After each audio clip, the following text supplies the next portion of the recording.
He walked into the room like a storm that nobody dared to name. One look at the trembling girl behind the reception desk.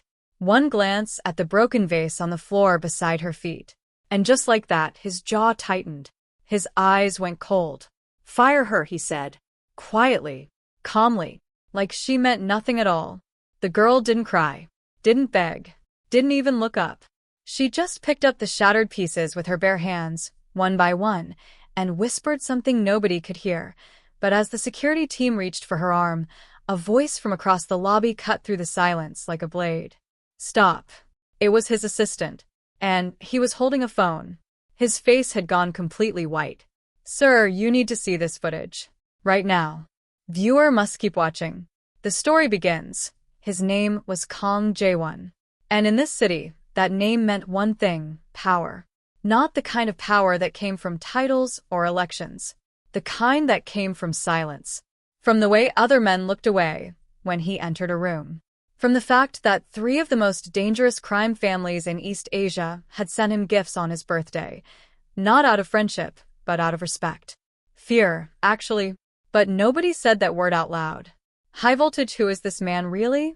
What happened in his past? On paper, Kang Jae-won was the CEO of Shinhwa Holdings, a global investment empire worth north of $40 billion. Hotels, ports, private security firms, pharmaceutical distribution networks. The kind of company that had no public face because it didn't need one. He was 35 years old, and he had the eyes of someone twice that. Sharp, dark, always calculating. His jawline was cut like architecture. He wore black suits the way other men wore armor. He had not laughed, genuinely laughed, in over 8 years. People around him had learned not to make mistakes. Not because he was cruel, but because he was precise. He expected the world to work the way it was supposed to. And when it didn't, his patience evaporated instantly. That morning, he was already in a bad mood. He had flown 14 hours from Geneva. He had closed a deal that should have taken 3 weeks in 48 hours. He had not slept. He had barely eaten. And now he was standing in the lobby of his own hotel, the Grand Shinhwa Seoul, and something was wrong. High Voltage. Something is wrong. What did he see? He could feel it the moment he stepped through the door. A certain kind of tension in the air. Staff moving too fast. Eyes flicking toward the reception desk and then away. He turned, and he saw her. Her name was Park Soo-yeon, but most of the staff at Grand Shinhwa Seoul just called her Soo. She was 25 years old. Slight. Quiet. The kind of person who learned early how to take up as little space as possible. She had long dark hair usually pulled back into a low bun, and eyes that were gentle in a way that felt almost out of place in a city this sharp and moving this fast. She wasn't supposed to be at the reception desk. She was a housekeeping assistant, level 3, which was the bottom. She cleaned floors, restocked amenities, changed linens in the premium suites when the regular housekeeping team was overloaded. High Voltage. Why is she at the reception desk? Something happened. She had been with the hotel for 7 months. In that time, she had never been late, had never complained, had never asked for overtime pay even when she worked 12-hour shifts without breaks. The department supervisor, a tired woman named Mrs. O, had quietly put a note in Soo-yeon's personnel file that said, "Reliably invisible." She meant it as a compliment. But that morning, Soo-yeon was not invisible. She was standing at the reception desk because the head receptionist, a man named Choi, had called in sick an hour before a shift. The backup receptionist had been stuck in traffic. And a VIP, a very nervous man who represented a delegation from a Singaporean logistics firm, had arrived 20 minutes early, rattled, demanding confirmation of a reservation that wasn't showing in the system. The duty manager, panicking, had grabbed the first employee he saw. "Soo-yeon, just talk to him. Keep him calm. I'll find the booking." And she had done exactly that. She had stood there in her housekeeping uniform, a pale gray dress that was 2 sizes too large, and she had spoken to the Singaporean executive in quiet, careful English. She had offered him tea. She had listened to his concerns without flinching. And then, in trying to reach across the desk to hand him a glass of water, she had knocked over a vase. High Voltage. The vase breaks. Everything changes in an instant. It was an antique vase. Hand-painted porcelain. Han Dynasty replica. It had been placed in the lobby as part of a rotation from the owner's personal collection. It shattered across the marble floor like a gunshot. The room went still. And that was the exact moment that Kang Jae-won walked through the door. He had seen it happen from across the lobby. From his angle, exhausted, jet-lagged, jaw already tight, what he saw was a woman in a housekeeping uniform standing where she should not have been, handling things she had no business touching, who had just destroyed something irreplaceable. In his world, carelessness was the same as contempt. He crossed the lobby in 12 steps. Silent. Measured. Every person in the room felt the shift in temperature as he moved. Who authorized you to be at this desk? His voice was low, controlled, but it landed like a weight. High voltage. She doesn't answer immediately. Why? Soo-yeon looked up slowly. She met his eyes for a brief second, just a second, and then she looked back down at the floor, at the pieces of the broken vase. She was already crouching, picking up the fragments with her bare hands. Don't touch that, he said. I'll cut myself, she said quietly. I should clean it properly. It was such a strange, calm response that it caught him off guard for a moment. The duty manager appeared at his shoulder, sweating. Mr. Kang, I authorized her. There was a situation with a reservation system and… Is that my vase?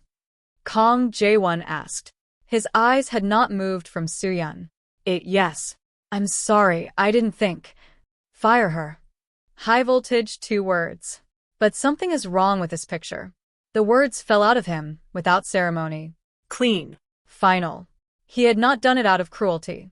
He had done it because in his world, objects had histories and histories had value, and someone who didn't understand that was someone who should not be in his hotel. But Soo-yeon still hadn't moved. She was still crouching, still gathering the shards. When the security officer touched her arm, she finally stood. She looked at the broken pieces in her palm. Then she did something nobody expected. She looked directly at Kang Jae-won. Not with anger, not with tears, with something quieter and much harder to categorize. I'll pay for it, she said softly. Then she let the officer lead her away. She never defended herself. Not once. His assistant's name was Young Min-ho. He had worked for Kang Jae-won for 6 years, and in that time he had developed a very precise internal alarm system. He knew when to speak and when to stay silent.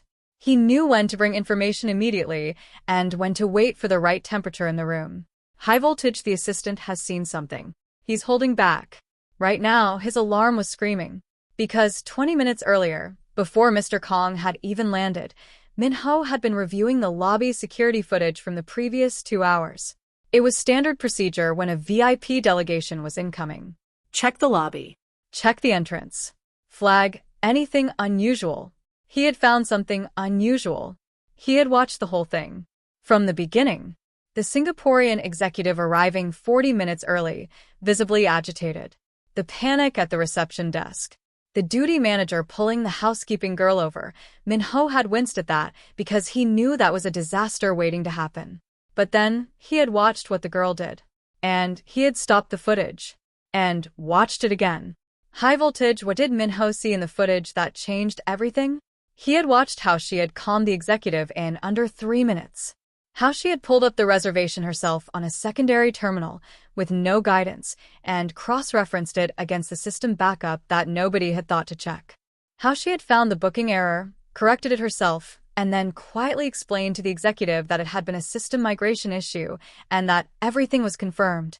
How she had handled it alone, in a uniform that wasn't hers, in a role she had no training for, better than most of his trained reception staff would have.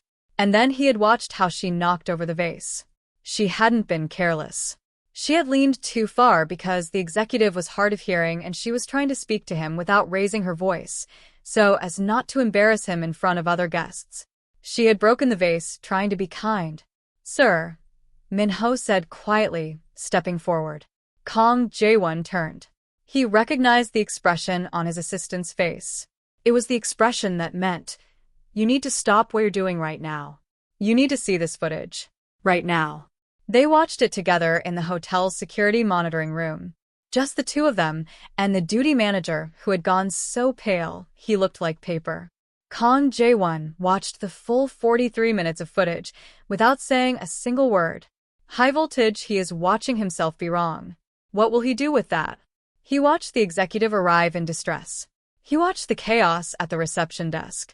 He watched the girl get pulled out of her element with zero warning, zero preparation, and handle it with a steadiness that made his chest feel strange. He watched how she listened, how she checked the backup terminal, which was a thing only someone who actually understood hotel systems would think to do. How she spoke to the executive with such careful gentleness that by the end of it, the man was smiling. And then he watched the vase. He watched how she had leaned in, how the hem of her too large uniform had caught the corner of the pedestal, how the vase had started to tip and she had actually reached out to try to catch it, but had been a second too slow, how she had flinched when it shattered. And then he watched himself walk in. He watched his own face from above, from the security camera angle, cross the lobby like a verdict. He watched the girl look up at him. He watched the thing in her eyes before she looked back down. He watched himself say the words. He watched her not defend herself. He turned away from the screen. "Where is she?" he said. The duty manager's voice came out strangled. She's in the HR office. They're processing her termination." Kang Jae-won was already moving toward the door. She was sitting alone on a bench in the corridor outside the HR office. She still had a small piece of the broken vase in her palm, one fragment, smooth and pale blue, painted with a tiny sprig of plum blossom. She was looking at it. High voltage, why is she holding the broken piece? There is more to this woman. She didn't hear him coming. She didn't look up until he stopped in front of her. And when she did look up, she went completely still. "Come with me," he said. She looked at him the way you look at a thing when you're trying to determine whether it's safe. Then she stood, carefully, and followed. He took her to a small conference room on the second floor. He poured her a glass of water himself. He set it in front of her, and then he sat down across the table from her and looked at her for a long moment. "You fixed the reservation error," he said finally. "By yourself." She looked at the water glass. The duty manager was panicking. The guest needed help. "You used the backup terminal." A pause. "I noticed it last month when I was cleaning the lobby early. I asked one of the front desk staff what it was for." She explained. "I remembered." High voltage, she remembered. One conversation. 1 month ago. "Why?" Kang Jae-won was quiet for a moment. "Why didn't you say anything? When I told them to fire you, why didn't you explain?" Soo-yeon finally looked up at him. There was no resentment in her face. No accusation. Just something honest and slightly tired. "Because a man who has already decided," she said carefully, "doesn't want an explanation. He wants to be right." The silence in the room stretched. Jae-won looked at her for a long time. And then, quietly, he said, "You're not fired." High voltage, there is something she is hiding. A secret that makes everything more painful. Over the next 3 days, Min-ho did what Min-ho did best. He gathered information. Park Soo-yeon, 25. Originally from a small city 300 kilometers south of Seoul. Graduated at the top of her class from the Yonsei University School of Hotel Administration and Tourism Management, which immediately raised a question nobody had asked, because a top graduate from one of Korea's best hospitality programs did not end up as a level 3 housekeeping assistant in any hotel unless something had gone very wrong somewhere. He dug further. Her father had been the owner of a mid-sized boutique hotel group in their home city. 3 properties. Good reputation. Built from nothing over 20 years. The kind of small business that meant everything to the family that built it. 2 years ago, the hotel group had collapsed. Not because of mismanagement. Not because of debt. Because a larger developer, a company that turned out to have indirect ties to a subsidiary of Shinhwa Holdings, had moved into the region and systematically undercut the boutique group's pricing until the properties were devalued, then bought them up at a fraction of market rate through a front company. Her father had not survived the stress of it. He had suffered a heart attack 8 months after the collapse. He was currently recovering, slowly, in a low-cost care facility. Soo-yeon sent most of her monthly salary to cover his care bills. She lived in a shared apartment with 4 other women, 40 minutes from the hotel by bus. She had been working at Grand Shinhwa Seoul for 7 months. the same hotel group that was connected to the company that had destroyed her family because it paid 30% more than any other hospitality job in the city. High voltage, she knew. She has been working inside the empire that destroyed her family. She had needed the money, so she had swallowed everything. The knowledge of what this company had done to her father. The irony of cleaning the floors of a hotel built on the rubble of her family's dreams. She had swallowed all of it and shown up every morning in her too large uniform and done her job and never said a single word. Minho sat across from Jae-won and placed the folder on the table between them and said nothing. Jae-won opened it. He read for a long time. He sat alone in his office on the 42nd floor for a long time after that. The city spread below him like a circuit board, all light and motion, indifferent to the small lives being rearranged inside it. High voltage, he is confronting himself. Something is breaking open in him. Kang Jae-won was not a man who spent much time examining himself. He had built his empire with a particular kind of tunnel vision. Forward, always bigger, always cleaner, always more precise. Sentiment was a liability. Hesitation was weakness. He had made decisions that affected thousands of people and had never considered their names. But he was considering a name now. Park Soo-yeon. He thought about her standing in the lobby, picking up the pieces of the broken vase, not looking at him, saying, "I'll pay for it." He thought about 7 months of early shifts, of a too large uniform, of sending money to a man in a care facility who didn't know his daughter was working in the building connected to the people who had broken him. He thought about her words in the conference room. A man who has already decided doesn't want an explanation. He wants to be right. He had been very right. His whole life. About almost everything. He picked up his phone and called Minho. "I want a full audit of the Yonkian acquisition, the boutique hotel group. 2 years ago. I want names. I want to know exactly who authorized the pricing strategy." A pause on the line. Then Minho said carefully, "Are you sure about the scope of this?" "All of it," Jae-won said. "Every document. Every transaction."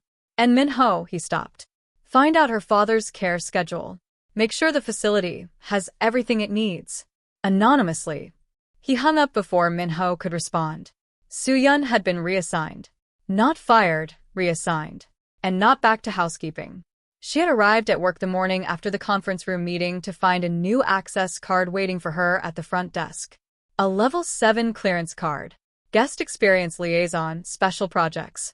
High voltage, she doesn't understand why this is happening. Neither do we, yet.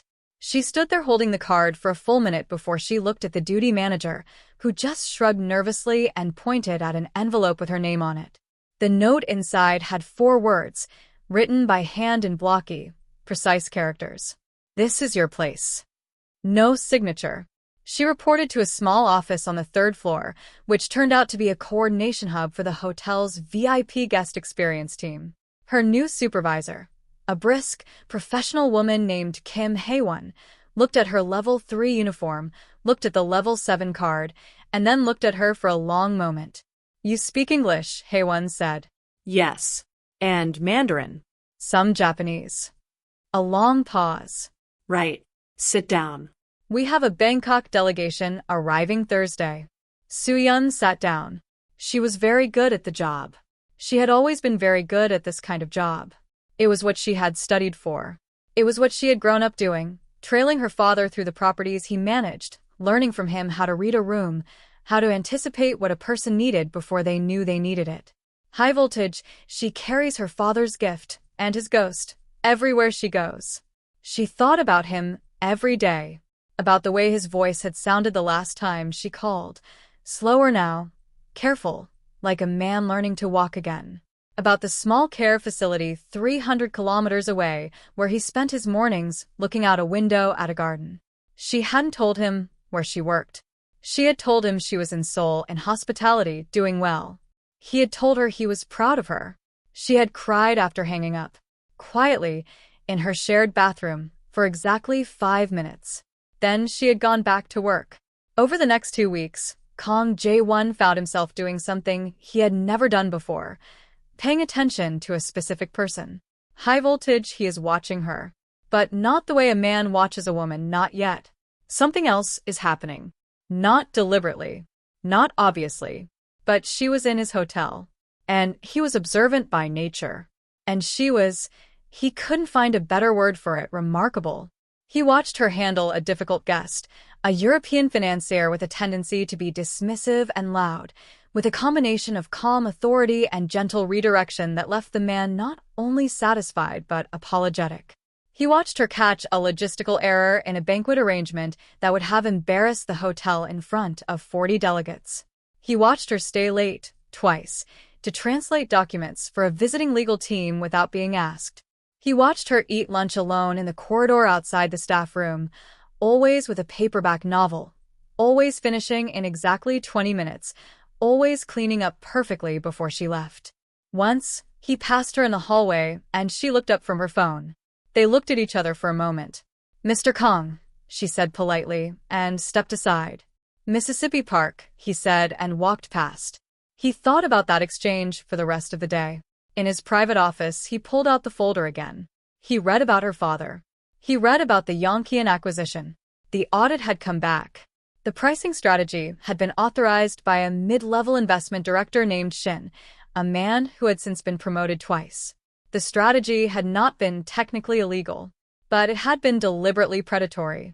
A machine decision that had eaten a family alive without ever registering them as anything other than a line item. High voltage, he authorized nothing directly, but his machine did the damage. Can he live with that? Jae-won had not authorized it, but he had built the machine that made it possible. He closed the folder. He called his legal team. 3 weeks after the broken vase, an envelope arrived at Soo-yeon's new office. Inside was a single document, a deed of transfer.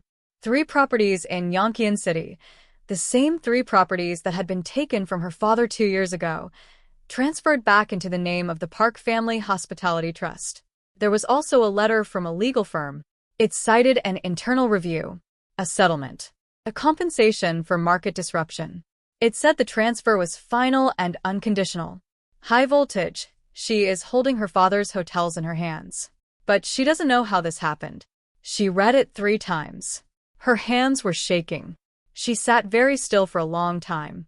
Then she put the papers down and walked out of her office and down the corridor and took the elevator to the 42nd floor, where the executive offices were, a floor she had no clearance to access. The elevator opened, and the reception assistant looked up, startled. "I need to speak to Mr. Kang," Soo-yeon said. "He's in a meeting. I'll wait." She waited for 40 minutes, sitting in the corridor on a chair outside his office, with the deed of transfer folded in her hands. When he came out, he stopped when he saw her. Something passed across his face, quickly, almost imperceptibly.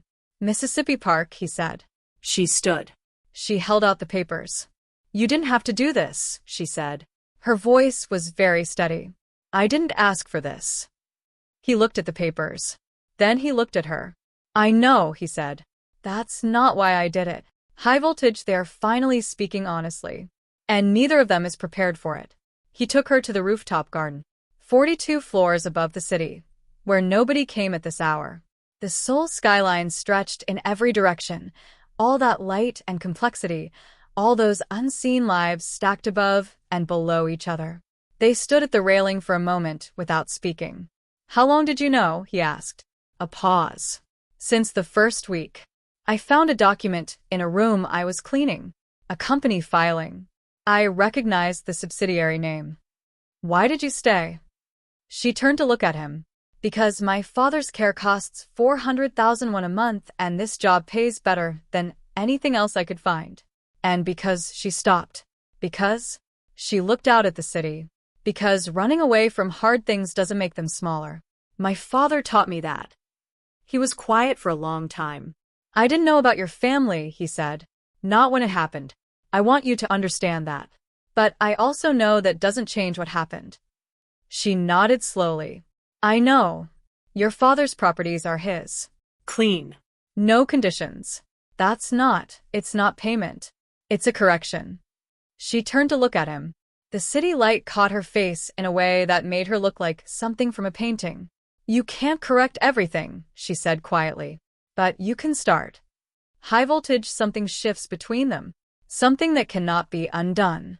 He looked at her for a long moment. And Kang Jae-won, who had not laughed in 8 years, who had not felt uncertain since he was a young man in a much smaller world, felt something happen in his chest that he had no category for.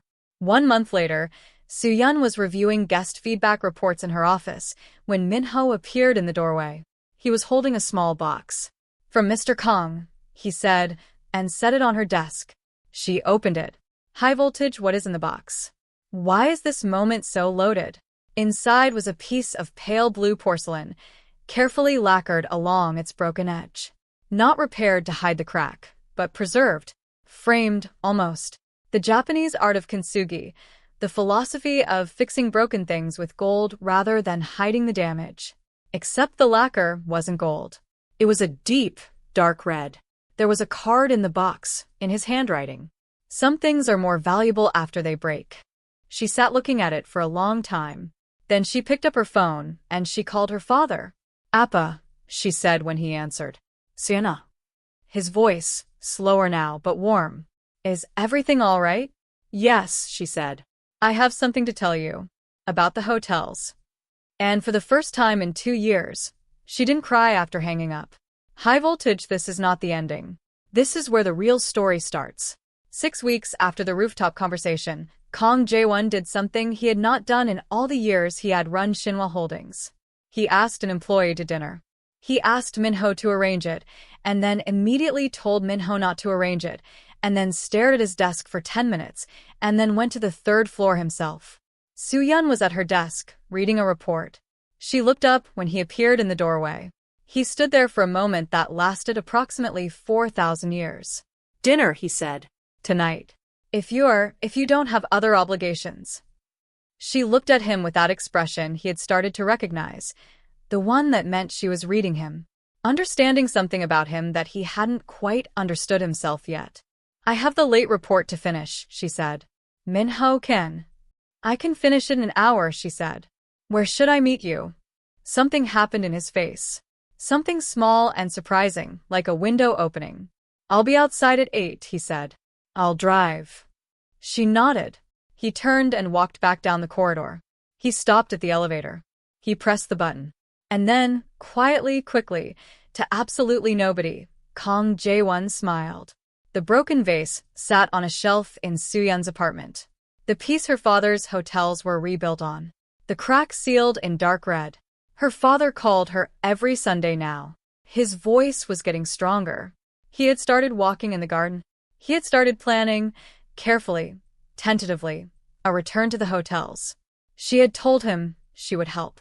She had not yet told him everything, but she would. The tiny plum blossom fragment sat in a small frame on her desk at work. She had kept it from the beginning, not as a reminder of the worst day, but as a reminder that sometimes the thing that shatters is the thing that opens everything up. High voltage, he started something that morning that he didn't intend. And it changed both of them forever. And Kang Jae-won, 42 floors above the city, empire spread out below him like a map of everything he had built and broken, started looking at the things he had decided without deciding. Started seeing the lines connecting his choices to other people's lives. He did not become a different man overnight, but he became a man who was trying to understand what kind of man he was. And sometimes that is the hardest and the most important thing of all.